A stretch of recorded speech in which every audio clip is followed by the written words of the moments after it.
when we all turned 18, we hit a milestone in our lives. We reached the point of adulthood. At this age, we were able to vote, go to war, smoke, etc. It seems you can do anything once you reach this turning point. Yet one of the things you can't do is drink alcohol. For some reason, beyond our logic, the government believes that it has the right to limit the drinking age, but yet we can potentially go to war, die from combat at a younger age. Nevertheless, is this age restriction effective? Amidst the turmoil of what a college experience can be, there exists a social compliance amongst the student body, mainly dominated by those under 21, a civil disobedience. All over the United States, underage drinking exists and has quickly evolved from a social pastime to an underground pandemic. Because of this growing problem,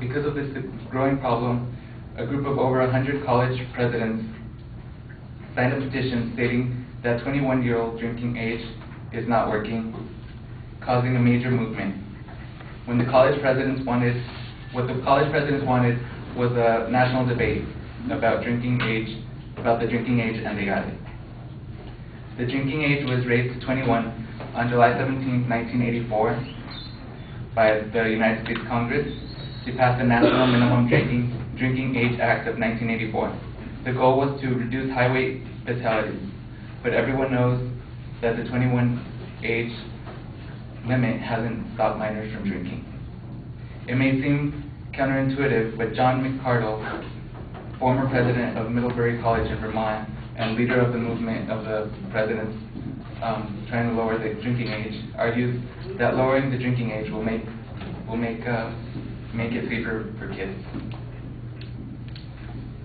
It's like the old days of prohibition, from the suburbs to college campuses to inner cities. Kids find ways to get around the 20-year-old limit. Thus, we are advocating for a change in the legal drinking age from 21 to 18. The issue of underage drinking is significant in the fact that minors are drinking regardless of the law, and rather than sit by and do nothing, attention must be brought to the issue so that a solution can be derived. The present 21 age restriction law is obviously not working and is only exacerbating the issue as a way of ignoring it. This is why we will be presenting 4 arguments that justify our proposal. 1, 18 is appropriately defined as reaching adulthood. 2, the current drinking age promotes bad practices such as binge drinking. 3, we are only repeating the past mistakes if we choose to keep the same drinking age. And 4, this law is an unenforceable law. The first one, 18 is adulthood. As we've gone over, at 18 you can vote, you can go to war, and you can buy lotto tickets. You can even gamble in some places, but they still won't allow us to make our own choice and decide whether we want to take a sip of beer or a sip of whatever kind of alcohol you choose. The second one, the current age promotes bad practices such as binge drinking.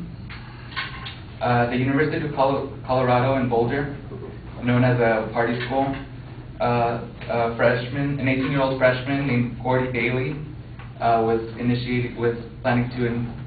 undergoing his initiation into a fraternity, and as part of his initiation, he had to drink 10 gallons of alcohol and wine in 30 minutes. In total, he didn't make the 10 gallons. He had about 15 to 20 shots worth of the alcohol, but he became really sick and clearly in danger. The brat left him in the house library all overnight and would randomly check up on him just to see if he was breathing. And it wasn't until 9 hours later that they decided to call for help, and by that time it was too late.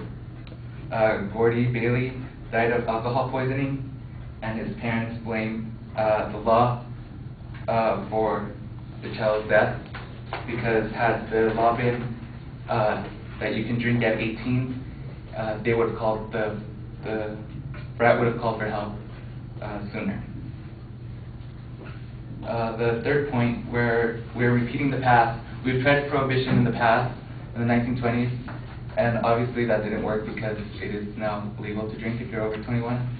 And even then, people were going around sneaking by with the alcohol. And this is an enforceable law, the fourth point, because who can really enforce a law like this? There's campus parties or college parties at a numerous rate in the United States, and to have an authority present at each one of them is unlikely trying to stop and cite anyone who is underage and drinking. Thus, rather than trying to enforce this law, we propose to solve this issue through education. We adhere to the proposition that is presented by the Board of Presidents advocating for a lower drinking age, making it mandatory for high schools to incorporate a course that parallels that of driver's ed, thus mandating any person who wants to drink to get a license, making drinking an earned privilege and not something bestowed upon you for reaching a certain age. Although an 18 and over law is still proposed, a license is required to drink or purchase any alcohol. Any misuse of alcohol will result in suspended license, making it illegal to buy or drink alcohol.